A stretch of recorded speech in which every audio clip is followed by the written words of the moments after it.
Vous êtes agrégé d'histoire, ancien membre de l'école française de Rome.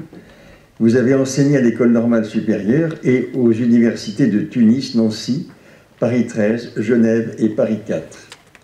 Vous avez été directeur d'études à l'école pratique des hautes études et vous êtes actuellement émérite d'histoire médiévale à la Sorbonne et membre de l'Institut. Vous avez été vice-président de la Commission internationale pour l'histoire des universités. Alors, ce moment de l'année 1220, il y a donc 800 ans, que représente-t-il aujourd'hui au juste, monsieur le professeur? Merci beaucoup. Merci beaucoup aux organisateurs de ce colloque et donc à l'Académie de Montpellier qui m'a fait l'honneur de m'inviter à prendre la parole ici. Moi qui ne suis ni médecin ni montpelliérain, mais qui connaît bien quand même cette ville, qui écrit depuis longtemps sur l'histoire de l'Université de Montpellier. Et donc je suis très heureux, très flatté que les Montpelliérains me fassent encore une fois confiance pour parler des origines de leur institution universitaire.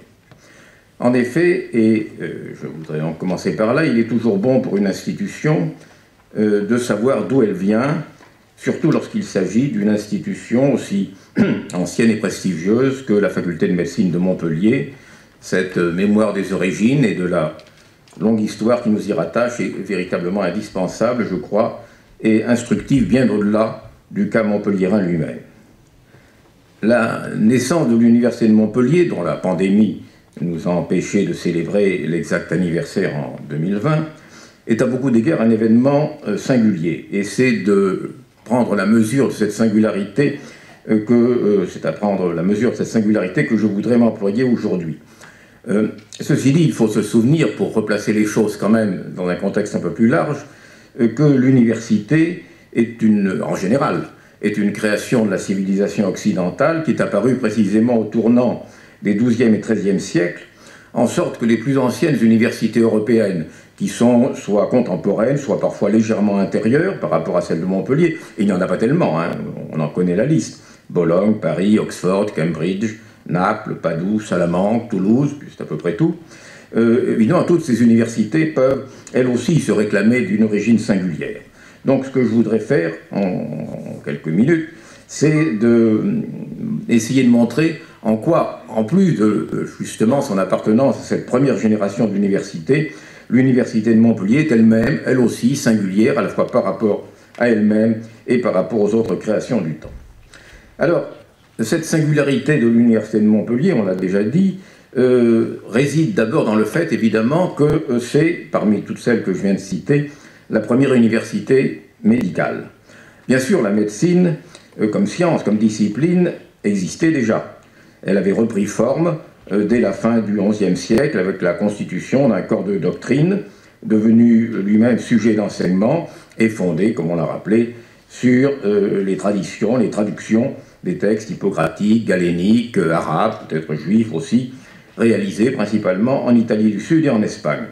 Mais Montpellier a été le premier centre où ces textes et les pratiques qui s'appuyaient sur eux sont devenus, au même titre qu'ailleurs, la philosophie, la théologie ou le droit, matière à un enseignement de type universitaire, c'est-à-dire organisé avec des programmes définis à l'avance, des méthodes pédagogiques bien établies, des cursus obligatoires, des examens devant un jury et la collation de diplômes garantissant officiellement la compétence des candidats reçus, cette organisation ayant été définie librement par les intéressés eux-mêmes, c'est-à-dire en l'occurrence par les maîtres des écoles de médecine regroupés en communautés, avant d'être éventuellement validés par les autorités supérieures, laïques ou ecclésiastiques.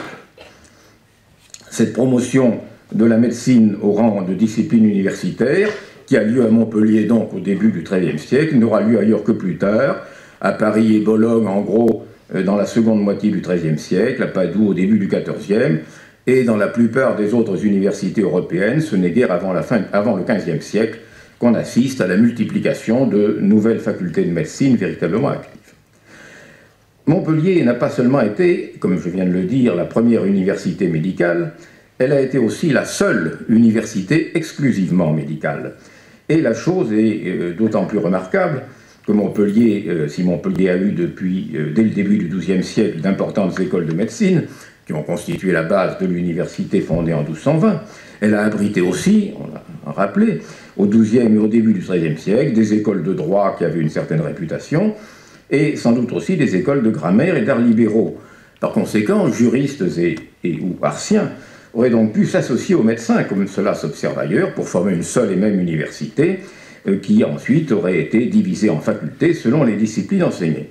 Or, il n'en a rien été. Seuls les médecins se sont constitués en université.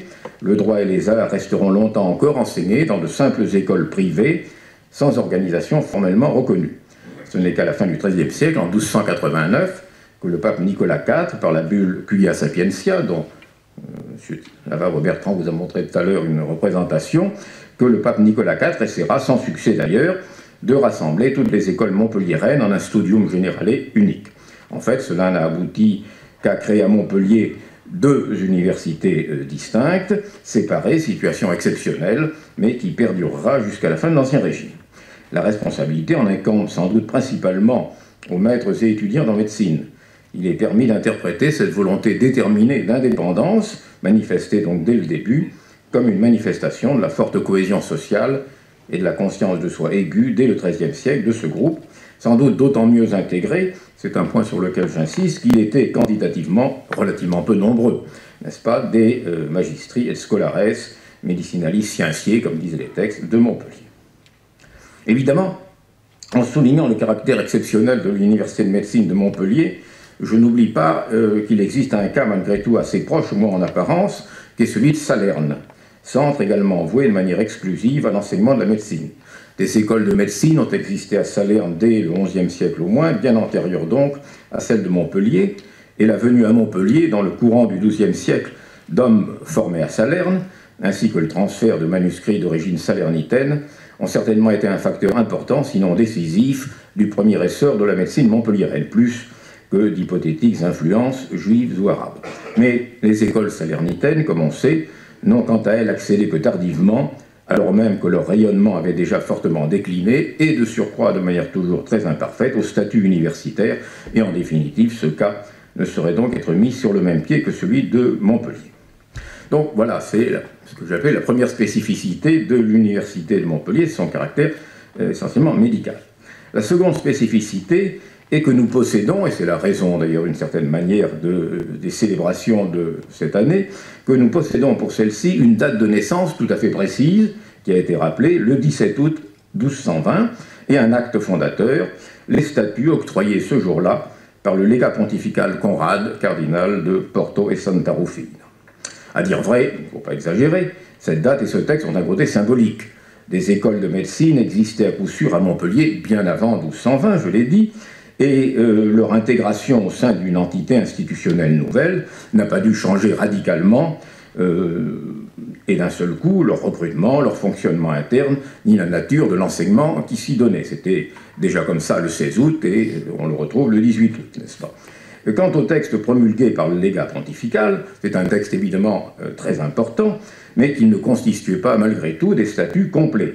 Il laissait de côté des points essentiels, notamment la gouvernance quotidienne du studium, la question des cursus, des programmes d'enseignement, des modalités d'examen, et il faudra ultérieurement le compléter ou le corriger pendant plus d'un siècle par de nouveaux statuts particuliers ou généraux, jusqu'au milieu du XIVe siècle en tout cas, pour que le studium médiciné de Montpellier parvienne enfin à une forme d'organisation à peu près stable et détaillée, sinon définitive.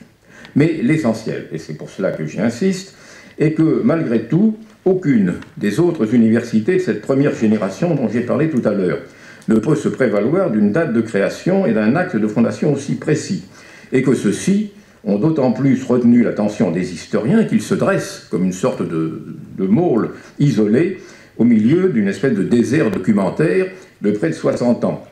Si vous prenez le cartulaire de l'Université de Montpellier, qui est la publication de référence en la matière, les statuts de 1220 ne sont précédés que par un acte isolé du seigneur de la ville Guillaume VIII, daté de 1180, donc, sur lequel je reviendrai tout à l'heure, donc pratiquement 40 ans plus tôt, et ensuite on ne trouve qu'en 1239, donc 20 ans plus tard, une première série de statuts complémentaires dû à un autre légat pontifical dit Sora. Alors je sais bien qu'il y a dans le texte du cartulaire, c'est le numéro 3, après les statuts de 1220, une prétendue lettre de Saint Louis, mais il a été depuis longtemps montré qu'il s'agissait d'un faux tardif et qui doit être rejeté en tant que tel. Alors ces statuts primitifs de 1220 sont évidemment donc connus de longue date, édités et commentés. Mais si on les étudie simplement pour eux-mêmes, de manière isolée, on risque d'en rester à une sorte de paraphrase insignifiante qui ne permettrait guère d'en saisir la spécificité et les enjeux. En l'absence d'autres archives universitaires, comme je viens de le dire, il faut donc recourir à des indices indirects pour essayer de reconstituer le contexte général de ce que j'ai appelé, pour le titre de cette conférence, le moment 1220, dans lequel, n'est-ce pas, ce texte fondateur, que le cardinal Conrad qualifie de constitution, c'est le mot qu'il emploie, constitutio vel constitutiones, le contexte dans lequel ce texte a pu être préparé, rédigé, promulgué, et donc tenter, sans céder à des déterminismes trop faciles, d'en expliquer la genèse, les raisons d'être, les particularités, les choix spécifiques. Alors, c'est à saisir ce contexte que je voudrais m'employer rapidement, et on peut le faire évidemment à plusieurs niveaux. Le premier, et le plus immédiat, reste celui du texte lui-même. Celui-ci, vous le savez sans doute, en dehors de l'édition du cartulaire, nous est connu par les copies anciennes qui en figurent soit dans le cartulaire de Maglone, soit dans les divers cartulaires et livres des privilèges de l'université. Il se présente sous la forme diplomatique classique d'une lettre solennelle adressée à tous les fidèles de l'Église, mais en pratique, évidemment, les destinataires étaient avant tout les maîtres et étudiants en médecine de Montpellier. La lettre commence là aussi classiquement par la suscription du légat, suivie d'un préambule assez précis, dont M. Thierry Lavavre-Bertrand vient de montrer un petit extrait, et très intéressant, j'y reviendrai, qui contient successivement un rappel de la nécessité des lois et des règlements pour organiser les activités sociales, un éloge de la médecine et des médecins, et l'affirmation de la volonté pontificale de protéger ceux-ci et de favoriser l'essor de l'enseignement médical, sans qu'on sache si ce dernier paragraphe sur la nécessité de protéger les médecins et la médecine fait allusion à des difficultés récentes qu'auraient connues les écoles de médecine de Montpellier, ou s'il s'agit d'un simple lieu commun. Puis vient le corps même du texte, qu'on peut diviser approximativement en une vingtaine d'articles. Ce n'est pas un texte très long. Je n'entre pas ici dans le détail, mais je rappellerai que les points essentiels sont l'affirmation de l'autorité de l'Église, représentée par l'évêque de Maglone, sur les écoles de médecine, l'officialisation de l'institution universitaire, désormais pourvue d'un chef qui porte le titre de chancelier désigné par l'évêque, et pourvu également de statuts jurés, qui garantissent à la fois la solidarité des maîtres entre eux et leur autorité sur les étudiants, en même temps qu'ils assuraient aux gradués le monopole de l'enseignement et bientôt de la pratique, enfin la licentia practicandi apparaîtra un peu plus tard, de la médecine. Le texte se termine par l'indication du nombre de copies qui seront faites de ce document, par les clauses comminatoires habituelles, la date et l'annonce de la position du sceau du légat. Arrêtons-nous donc quelques instants sur les auteurs de ce document. Et le premier auteur, l'auteur formel du texte au sens des diplomatistes, c'est-à-dire le cardinal Conrad, est loin d'être un personnage inconnu ou insignifiant. Conrad d'Urach, issu de la grande noblesse allemande, chanoine de Liège, puis moine cistercien, avait été un dignitaire éminent de son ordre, successivement abbé de Clairvaux, puis de Cîteaux, avant que le pape Honorius III ne l'appelle à la pourpre en 1219, l'année précédente, en lui conférant immédiatement un titre cardinaliste prestigieux de cardinal-évêque de Porto et Santa Rufina, ce qui en faisait une figure majeure du Sacré Collège. On a supposé que ce moine allemand, qui n'était pas passé par les écoles urbaines, était assez étranger au monde des universités et de la culture méridionale. C'est possible, évidemment, mais il faut surtout souligner que Conrad d'Urach a été un collaborateur très proche du pape Honorius III. Il faillit d'ailleurs lui succéder en 1227, il fut élu pape, mais comme cela arrive parfois, il refusa son élection, et donc ce fut finalement Grégoire IX qui monta sur le trône pontifical. Et en tout cas, Conrad d'Urach fut un exécutant fidèle de la politique d'Honorius III. Honorius III, évidemment, comme son prédécesseur Innocent III, a été un pape favorable au développement des universités, mais attentif, plus peut-être encore qu'Innocent III, à les maintenir sous l'autorité de l'Église. L'année précédente, en 1219, il avait promulgué, publié pour les écoles de Bologne, la bulle Cum Sepe Contingat, le 28 juin 1219, qui réglementait l'octroi de la licence en droit par l'archidiacre de Bologne. Et également, cette année 1219, le 16 novembre, il publia pour l'Université de Paris la bulle Super Speculam, qui interdisait l'enseignement du droit civil à Paris pour ne pas faire concurrence à la théologie.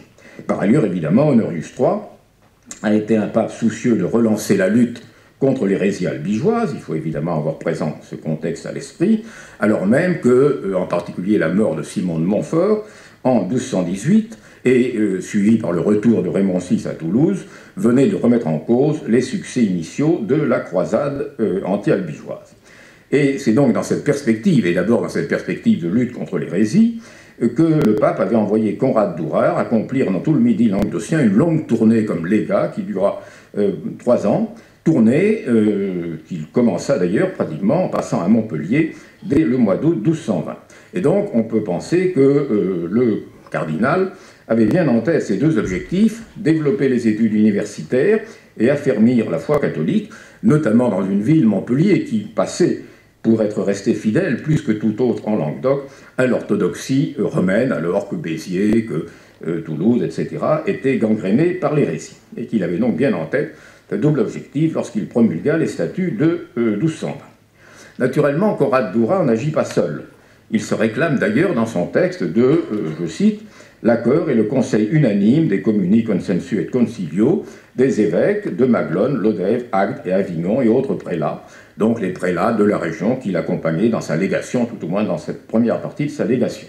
Et il se réclame aussi de l'accord de la communauté, de l'universitas, des médecins, tant docteurs qu'étudiants de Montpellier. Alors ces évêques, pas la peine de donner le détail, ils appartenaient tous à la bonne noblesse locale et c'étaient évidemment tous des partisans décidés de la lutte contre l'hérésie. Une mention particulière doit être faite pour l'évêque d'Agde. Tédise, c'est un Italien qui avait étudié le droit et enseigné le droit à Bologne. Donc c'est quelqu'un qui connaissait bien les réalités universitaires. Quant aux médecins de Montpellier, en 1220, malheureusement, nous ne connaissons de manière certaine le nom d'aucun d'entre eux. Les statuts de 1220 en parlent de manière collective, mais ne donnent pas de nom, ce qui est évidemment bien dommage pour nous. Mais la seule mention de l'universitas qu'ils constituent avec leurs étudiants, ou peut-être même des deux universitates distinctes et jumelles, car à un moment donné, on parle de l'universitas des docteurs et de l'universitas des étudiants. Alors, y avait-il deux universités, un peu sur le modèle italien? C'est un point qui reste, à mon avis, en suspens. Ça apparaît à un moment donné de manière un peu fugitive, et c'est assez intriguant. Mais quoi qu'il en soit, il y avait manifestement une communauté de fait qui existait déjà, et qui s'était donc formée, qui regroupait les diverses écoles de médecine de la ville, et qui était en tout cas suffisamment organisée et consciente d'elle-même pour négocier collectivement avec le légat sa reconnaissance légale et l'octroi de ces statuts. Et on peut bien parier, évidemment, que les intéressés eux-mêmes avaient préparé et inspiré un bon nombre des dispositions de ces statuts destinés à garantir à l'avenir, pour l'avenir, la pérennité et le bon fonctionnement de l'université de médecine. Il est à noter en revanche que Conrad Durer ne mentionne pas les représentants de la ville, des bourgeois de Montpellier. Il aurait pu parler, comme d'autres textes de l'époque, des probiviri, des prud'hommes, ou même des consuls qui existaient déjà. Il ne le fait pas, mais il ne me paraît pas invraisemblable qu'il ait également recueilli leur avis, qui dût être favorable, car on a divers indices, j'y reviendrai, qui montrent que depuis la fin du XIIe siècle au moins, les élites urbaines n'étaient nullement hostiles au développement des écoles de médecine. Donc, les statuts de fondation de l'université de médecine ont été non pas simplement le fruit de la cervelle du légat Conrad, mais le fruit de cette concertation. Et le préambule, que M. Lavabre-Bertrand citait tout à l'heure, en énonce clairement les principes directeurs, principes découlant, n'est-ce pas, de la mission confiée par le pape au légat qui le dit « J'agis en vertu de l'autorité de légat que m'a confié le pape ». Le premier principe, c'était de développer l'enseignement de la médecine en l'adaptant à ce cadre moderne, nouveau pour l'époque, qui était le cadre universitaire.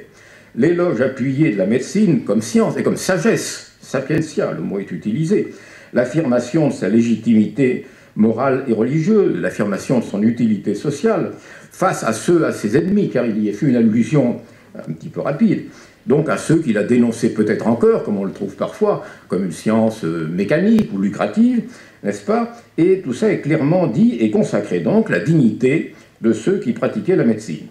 la stabilisation institutionnelle permise par les statuts, les garanties judiciaires, la reconnaissance officielle de l'évêque, agissant lui-même en vertu d'un privilège pontifical et conférant des diplômes après avis des maîtres régents, tout cela allait donc dans le sens de cette promotion universitaire de la médecine. Mais il est également possible, en tout cas les historiens se sont posé la question, que la finalité missionnaire et anti-hérétique de la légation de Conrad d'Ourart ait été présente à l'arrière-plan des statuts de 1220, et que celle-ci ait pu donc participer d'une contribution à l'affermissement de l'orthodoxie religieuse dans une ville qui, je le répète, était supposée en être un bastion. La chose n'est pas dite explicitement, il faut donc être prudent à mon avis, avant d'affirmer que les médecins de Montpellier se trouvaient ainsi embarqués dans la lutte anti-hérétique. Mais il est vrai qu'il y a quand même on peut trouver quelques accents, disons, anti-cathares dans la définition humaniste, puisque c'est le mot qui nous rassemble aujourd'hui, dans la définition humaniste de la médecine, qui, comme le dit le légat, n'est-ce pas, est la science qui révèle la nature des choses et qui permet de remédier à la faiblesse humaine, alors que le cathare était plutôt supposé insister sur le caractère irrémédiable de la faiblesse humaine, en tout cas de celle qui est liée au corps et à la matière. Enfin, je ne vais pas plus loin dans cette voie, mais la question mérite d'être soulevée. Donc, voilà ce que les textes mêmes nous apprennent, si vous voulez, des circonstances de la publication de ce texte de 1220 et des intentions de leurs auteurs. Il faut maintenant élargir un peu notre perspective. Alors, premier élargissement que je proposerai, c'est celui du rapport entre cette naissance de l'université de médecine en 1220 et le contexte régional, local, celui de la ville de Montpellier. L'université médiévale est en effet, on le sait depuis longtemps, depuis Jacques Le Goff au moins, liée à la ville. Et l'université de Montpellier n'échappe pas à cette règle. Mais il faut aussi rappeler, là je le fais d'un mot parce que vous le savez tous aussi bien que moi, en tout cas tous ceux d'entre vous, mais je pense que c'est tout le monde qui s'intéresse au passé de la ville, la situation de Montpellier au Moyen-Âge est une situation singulière. Montpellier, comme tout le monde le sait, n'était pas l'héritière d'une cité antique, comme Narbonne ou Nîmes, mais une ville neuve, dont la naissance n'est pas antérieure à l'an 1000 et dont l'essor ne devient vraiment perceptible qu'au XIIe siècle. Ce n'était pas non plus une cité épiscopale, puisque l'évêque était à Maglone. Mais en même temps, c'est une ville, je l'ai dit, fière de son orthodoxie, placée sous la protection spéciale des papes, qui y avaient séjourné à plusieurs reprises au XIIe siècle. Montpellier, c'est une résidence seigneuriale, puis princière, mais il est vrai qu'après 1204, le seigneur de la ville, c'est-à-dire le roi d'Aragon, ne réside que très épisodiquement à Montpellier. Montpellier, c'est aussi, depuis le XIIe siècle, une place commerciale et artisanale très active, quoique sans accès direct à la mer, mais en lien constant dès le XIIe siècle avec tout le bassin occidental de la Méditerranée, sans oublier la Provence, la vallée du Rhône et les espaces plus septentrionaux. Et enfin, politiquement, Montpellier est une ville où peuvent intervenir de multiples autorités, les Guillem, bien sûr, puis les rois d'Aragon, les comtes de Melgueil, puis le roi de France, l'évêque de Maglone et le pape. Mais finalement, c'est aussi, et peut-être surtout, une commune fort autonome, après 1204, surtout après 1204, et l'émergence du consulat. Bref, on peut dire, et c'est ce que je disais souvent jadis ou naguère, quand je faisais des cours aux étudiants en expliquant des textes provenant de Montpellier, Montpellier était au Moyen-Âge un véritable laboratoire de toutes les complexités qu'a pu condenser l'histoire urbaine de cette époque. Alors, vous me direz, toutes les universités qui sont apparues au XIIIe siècle sont apparues dans des villes qui avaient aussi leurs spécificités bien différentes les unes des autres. Paris, c'est une grande ville, une capitale, surpeuplée déjà. Dans d'autres cas, il s'agit d'une ville importante mais un peu marginale par rapport aux axes majeurs de circulation, comme Bologne. Ailleurs encore, comme à Oxford et surtout à Cambridge, il peut s'agir d'une bourgade tout à fait secondaire. Alors, dans le cas de Montpellier, qu'est-ce que les spécificités de cette ville ont apporté à l'université qui y est née et qui s'y est développée? Je rappelle d'abord que les constitutions de 1220 traduisent manifestement la volonté de l'Église, c'est-à-dire à la fois du Saint-Siège, représenté par le légat, et de l'évêque de Maglone, ou en son absence éventuellement du prieur de Saint-Firmin, de favoriser la constitution de l'université de médecine, mais tout en affirmant son autorité sur elle, autorité à la fois judiciaire et réglementaire.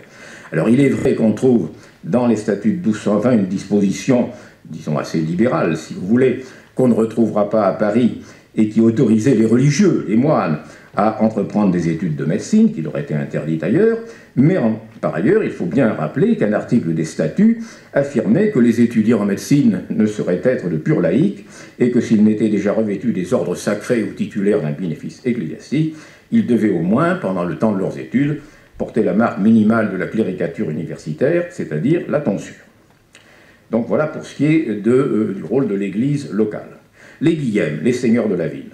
Les Guillem avaient été, on le sait, au XIIe siècle, des seigneurs entreprenants et ambitieux, qui ont très tôt, dès la première moitié du siècle, fait le pari de favoriser l'essor économique de leur ville, ce qui a été avec un certain nombre de soubresauts politiques, notamment la crise de 1141, mais enfin, globalement, ils s'appuient sur les élites urbaines de la fortune, du commerce et du savoir, quitte à partager avec elles certains aspects du pouvoir.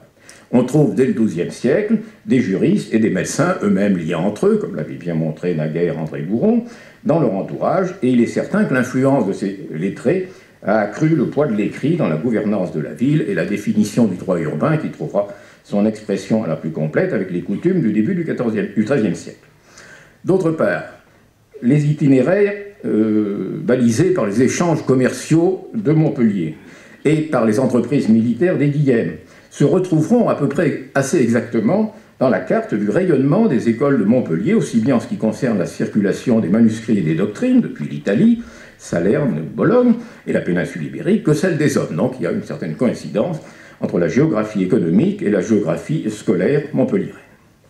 Dès le XIIe siècle, on a des signes concrets des effets positifs de ce contexte économique, social et politique sur le développement des écoles montpelliéraines. Le plus connu, j'y ai fait allusion tout à l'heure, est cette charte datée de janvier 1181 et que Guillem VIII avait adressée au prud'homme, au probiviri de Montpellier, charte par laquelle il autorisait à l'avenir quiconque voudrait venir enseigner la médecine à Montpellier à le faire librement, sans qu'aucun monopole contraire puisse être accordé à qui que ce soit allant à l'encontre de cette disposition.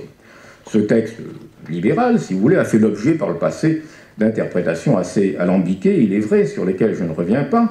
Le plus simple est sans doute d'y voir la volonté du seigneur de la ville et de ses conseillers bourgeois de favoriser la croissance des écoles, la croissance d'écoles dont certaines étaient déjà installées en ville et dont le succès attirait, espérait-on, à Montpellier, élèves et patients, car les écoles sont aussi des centres de soins, élèves et patients, et soutenait de surcroît certaines activités commerciales comme celles des épiciers et des apothicaires.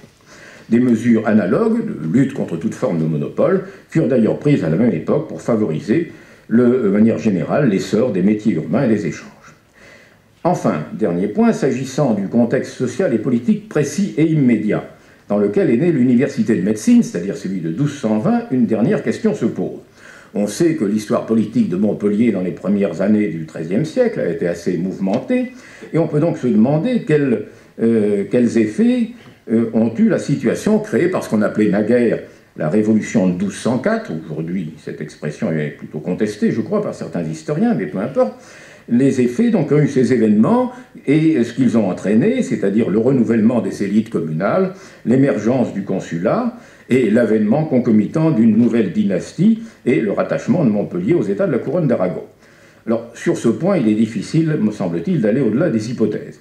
Mais on peut quand même faire remarquer que la quasi-indépendance dont a joui la ville, presque comparable à celle d'une commune italienne, pendant la très longue minorité de Jacques Ier, qui fait suite à la mort de Pierre II à Muret.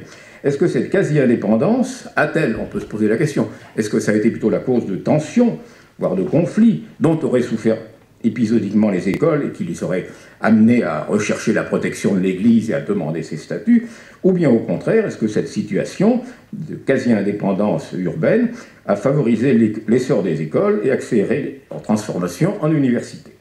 La question mérite d'être posée. Et de même, on peut se demander si ce n'est pas cette éclipse du pouvoir royal due à la longue minorité et à l'absence de Jacques Ier qui a créé une sorte de vide politique dont l'Église aurait profité pour étendre sa tutelle sur des écoles qui échappaient jusqu'alors à son contrôle. Voilà. Ce sont des questions qu'on peut poser. Je ne crois pas qu'on puisse y répondre de manière définitive. Ceci dit, et c'est le dernier point que je voudrais aborder, j'espère qu'il me reste un peu de temps, oui, je crois encore, pour cet exposé. Ceci dit, il faut aller aussi, je crois, pour bien appréhender la réalité et la totalité de ce moment 1220, au-delà de l'analyse du contexte régional. En effet, cette naissance s'inscrit dans un mouvement beaucoup plus large qui concerne toute l'Europe occidentale des XIIe et XIIIe siècles, dont, là, en somme, elle est une déclinaison locale. Alors ce mouvement, il est lui-même double. Ce mouvement, c'est d'abord celui du renouveau de la culture savante, amorcé par la Renaissance du XIIe siècle. Et évidemment, la médecine y figure en bonne place, et comme cela a déjà été dit, le renouveau est ici venu, plus que pour toute autre discipline, par la multiplication des traductions de textes grecs, arabes, juifs, produites en Italie du Sud, en Sicile et en Espagne. Et le point qu'il faut souligner ici, c'est que dans ce grand mouvement des traductions, Montpellier n'est malgré tout pas un de ces centres majeurs de traduction. En revanche, elle est devenue rapidement un centre d'enseignement et de soins, et ceci la distingue aussi bien, si je puis dire, de Tolède, disons pour résumer d'un mot les traductions espagnoles, qui ne fait guère que produire des traductions, que de Salerne, qui est à la fois un centre de traduction et aussi d'enseignement et de soins. En revanche, à Montpellier, ce qui prédomine très vite et de manière précoce et vigoureuse, c'est la vocation enseignante. Les hommes, les manuscrits, les malades affluent à Montpellier, les témoignages littéraires, dans les chroniques par exemple, dans les correspondances, sont assez nombreux au XIIe siècle. Naguère, on parlait dans l'historiographie d'une demi-douzaine de maîtres en médecine bien attestés, nommément attestés à Montpellier au XIIe siècle. Dans un article récent, François-Olivier Toiti a proposé de porter ce chiffre à une quinzaine, ce qui est donc assez considérable. Alors, comment expliquer ce succès? J'ai déjà mentionné tout à l'heure quelques facteurs explicatifs, mais il faut quand même reconnaître, faire preuve d'un peu d'humilité, si on ne veut pas céder à des déterminismes simplistes, qu'il a dû y avoir dans le succès de l'enseignement médical montpelliérain au XIIe siècle une part de hasard, peut-être liée à des personnalités exceptionnelles que nous ne connaissons pas, ou, pour le dire autrement, une part de mystère. Et cette hypothèse me paraît, qui peut-être pourrait paraître facile, mais me paraît d'autant plus acceptable qu'il faut bien garder à l'esprit, je l'ai déjà dit, que les chiffres en cause sont de toute façon modestes. On raisonne ici sur des individus, sur des dizaines d'individus, pas des centaines ou des milliers, et donc le rôle du hasard peut être d'autant plus grand.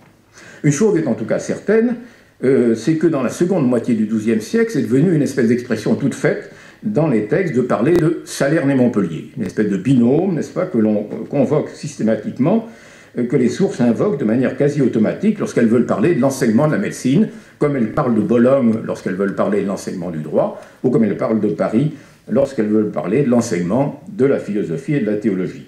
On a l'impression, par conséquent, même si c'est sans doute un peu excessif en réalité, que Montpellier détenait à ce moment-là, dans la seconde moitié du XIIe siècle, un quasi-monopole de l'enseignement de la médecine au nord des Alpes, naturellement. Alors, il y avait, certes, je l'ai dit, d'autres écoles à Montpellier à la fin du XIIe siècle, en particulier des écoles de droit. Mais en revanche, à la différence de la médecine, Montpellier ne bénéficiait ici d'aucun monopole, comme l'a bien montré notamment, l'ont bien montré les travaux du doyen André Gouron. On rencontrait de telles écoles de droit, animées par des maîtres de formation bolognaise, un peu partout, en Provence, en Languedoc, en Catalogne, à Arles, à Avignon, à Narbonne, à Béziers, à Barcelone, tout autant qu'à Montpellier. Et aucune de ces écoles de droit n'avait encore acquis la masse critique, la renommée scientifique, le poids politique qui lui aurait permis d'imposer sa primauté et d'accéder au statut universitaire. Alors que pour la médecine, Montpellier était précisément au début du XIIIe siècle une candidate toute désignée, si je puis dire, pour franchir ce palier, pour franchir ce saut, ce passage des écoles à l'université. Alors certes, me direz-vous, Salerne aurait pu le faire aussi, mais pour des raisons multiples que je n'ai pas le temps de développer ici, mais qui ont été bien dégagées par les spécialistes de l'histoire de Salerne, elle ne s'y essaiera que plus tard, trop tard, en commençant au mieux en 1231, à l'initiative de Frédéric II, puis à plusieurs reprises ensuite au XIIIe, au XIVe siècle, mais au total avec un succès très médiocre. Quant à Bologne et Paris, on y trouvait sans doute quelques enseignements médicaux dès le début du XIIIe siècle, largement inspirés d'ailleurs par ceux de Salerne et de Montpellier, comme le montrent bien les œuvres de Gilles de Corbeil, le premier médecin parisien qui parle essentiellement de sa formation à Salerne et à Montpellier, en marquant d'ailleurs une préférence très nette pour Salerne, mais enfin, peu importe ici. Et quoi qu'il en soit, ces écoles parisiennes ou bolognaises n'avaient pas encore atteint la maturité suffisante au début du XIIIe siècle pour passer à la phase universitaire. Donc, on peut dire, sans céder, je crois, au piège du déterminisme, qu'il était, sinon nécessaire, en tout cas assez naturel, que la première université médicale d'Occident soit apparue à Montpellier en 1220.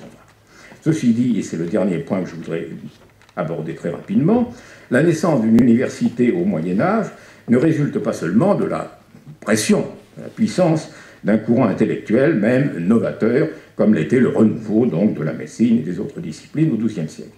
La naissance d'une université, c'est aussi un phénomène social et politique qui se traduit par une construction institutionnelle. Pierre Michaud-Quentin a jadis bien montré que l'apparition des premières universités au XIIIe siècle, comme entité autonome vouée à l'enseignement de certaines disciplines supérieures, s'inscrivait elle-même dans un mouvement beaucoup plus vaste qu'il a qualifié de mouvement communautaire du XIIIe siècle et dont on peut repérer facilement les autres manifestations et les mettre en rapport avec la naissance des universités, qu'il s'agisse de l'essor des communes urbaines, de l'essor des métiers organisés, des premières assemblées d'État, du type des Cortes espagnols ou des parlements anglais, des chapitres des ordres religieux, etc. C'est donc dans ce contexte global de mouvement communautaire qu'est apparue l'idée de doter les écoles évidemment des centres d'enseignement majeurs, pas toutes les écoles, et les hommes, maîtres et élèves qui les fréquentaient, d'un cadre institutionnel nouveau, moderne, à la fois ferme, pour éviter les dérives et les tensions que risquait de susciter un développement anarchique, et autonome, pour les mettre à l'abri des interventions abusives et du contrôle direct de la société environnante et des autorités extérieures. Et cette idée de créer, d'inventer en quelque sorte une forme nouvelle qui est la forme universitaire est très vraisemblablement née, me semble-t-il, d'abord chez les intéressés eux-mêmes, c'est-à-dire les gens des écoles, que leur formation intellectuelle préparait sans doute à imaginer ce genre de dispositif. Elle ne leur a pas été imposée de l'extérieur. L'université est d'abord une invention des universitaires. La preuve en est, me semble-t-il, je l'ai dit tout à l'heure, qu'une bonne partie des dispositions des statuts de 1220, qui sont des statuts très précis déjà, n'ont pas pu être inventés par le légat ou son entourage. Ce sont les maîtres de Montpellier qui les avaient déjà conçus et qui les ont présentés pratiquement tels quels au légat lorsqu'il est venu à Montpellier. Donc c'est bien eux qui les avaient inventés, qui les avaient mis au point. Mais évidemment, cette idée était partagée, quoique d'un point de vue évidemment différent, par les autorités supérieures qui ont promulgué ou au moins validé les premiers statuts universitaires. Et l'intervention de ces autorités extérieures, autorités ecclésiastiques le plus souvent, parfois autorités laïques, royales ou impériales, s'explique d'autant plus facilement qu'on commence à trouver dans l'entourage des papes, des prélats, des princes, en nombre croissant, des gens de savoir, eux-mêmes en réalité formés dans les écoles. Il y a une certaine communauté sociale entre l'entourage des princes ou des papes ou des cardinaux et les maîtres des écoles. Alors, des statuts comme ceux de Montpellier en 1220 frappent par leur précision, je l'ai dit, reflet d'une pensée déjà mûre de l'institution. Il faut cependant souligner que les institutions et les premières universités furent dans l'ensemble élaborées empiriquement. Il n'y avait pas de modèle préexistant, comme ce sera plus tard le cas. Plus tard, ça sera facile. On dira, on veut créer une université, donc on reprend les statuts qui existent déjà ailleurs et on les recopie à peu près à l'identique, avec quelques adaptations. Au début du XIIIe siècle, ça n'est évidemment pas possible. Et c'est donc au prix d'hésitation, de remords, de lenteur, parfois de retour en arrière, qu'on a élaboré ces statuts. Et dans le cas de Montpellier, on est quand même frappé justement par la rapidité et la précocité du processus.